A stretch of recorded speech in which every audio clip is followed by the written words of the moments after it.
Hey everybody, welcome back to B-Man School of Business. Remember the mission of this YouTube channel is really to help bridge the college students and other students from the classroom into practical business knowledge. I'm just sharing some of the things I've learned over the 40 years of running a business, and maybe we'll answer some questions, bring some philosophy forward, and maybe help a little bit as we go forward.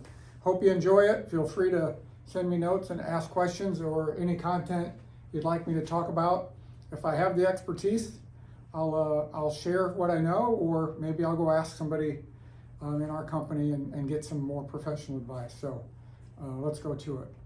If you remember seeing this triangle in our last lesson, this lesson is going to be lesson 3, profit and loss statements. In this last one, we talked about customers, and I talked about employees, and then I talked about the company, and really what I mean by that is the profitability.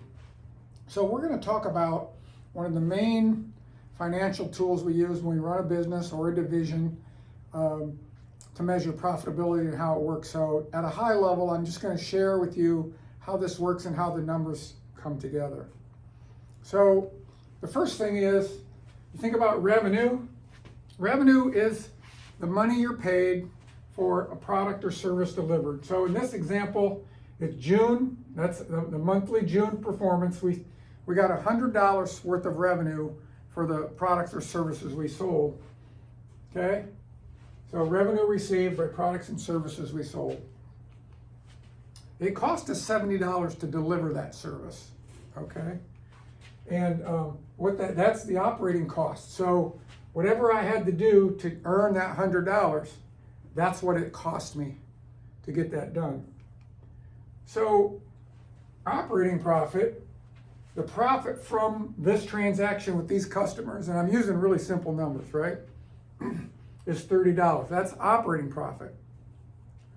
And then if you think about overhead costs, there's other costs other than just delivering the service, like marketing and sales, HR, executive management, there's engineering, whatever there is. There's other costs that are spread across the business that aren't directly related to delivering the service, but absolutely needed for the business to run. And this could be a lot of things. And we'll talk about what these costs are later. I just wanted you to have an idea of how a P&L works. So you can see from a net profit perspective, we made 100, it cost us 70 to deliver, we had $30 operating profit, we had $20 of overhead costs, so our net profit is $10, or in this case, 10%. So let's look at how this might work. Interestingly enough, here, if year to date through June be 6 times, those would be the numbers. So a P&L, profit and loss statement, would show you how you did this month, and looking at these costs, how you're doing year to date, and then financial analysts and business owners would look at this and decide where they want to improve, or is it doing what they're supposed to do. And oftentimes we have to forecast and tell executive management, if you're running a division, you're responsible for the profit at this level. You have to tell them what are we going to sell, how am I going to deliver, what's the operating profit, and you can build a business plan associated with that forecast. And then you get measured monthly and quarterly and yearly to that. A lot of times bonuses and all that's tied to that business performance.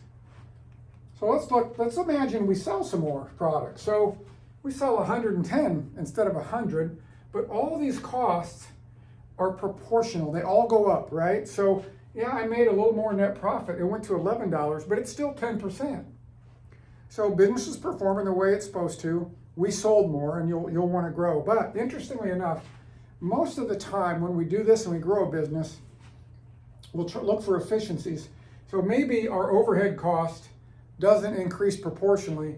These costs do, because it costs me 70% to deliver and I get 30% operating profit, but this one doesn't. So this one stayed the same. So now you can see I actually went to 13%. So instead of $13, instead of the 10% profit I had before, now it went up to 11.8%. So there's a real advantage to control overhead costs, or any cost, as you deliver services and you grow your business. You can make more money. Okay? So now here's an interesting thing. Another way to improve your performance is you raise the price and all other costs stay the same.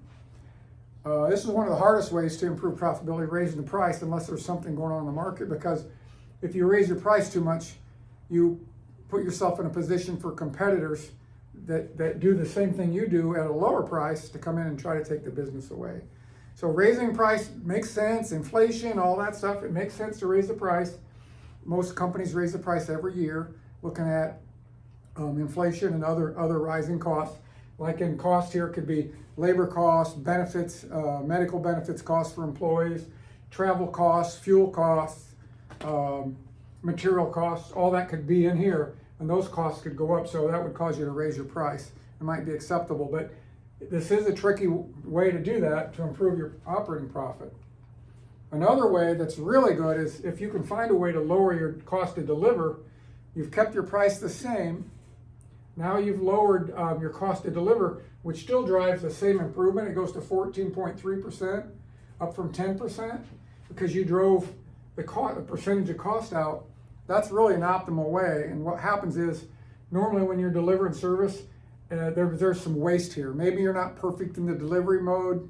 You figure this out, you find a way to lower cost, and you improve your profitability. So that's just an overview of the P&L. Short and sweet. I hope it helps. It gives you an idea of one of the main financial tools we use when we run a business or a division, and how we're measured as business owners. Going through that, the numbers are a lot more complicated and sometimes a lot bigger, but that's what a P&L looks like, and how you would use it, and ways that you might try to improve your financial performance. That percentage at the bottom, 10% operating profit, 5%, 12%, that's an important number to your company, to your bankers, to all the people, to show that your business is delivering high amounts of value to your customers, and you're being rewarded for that. Hope it helps. If you have any questions, please feel free to reach out, and have a good day.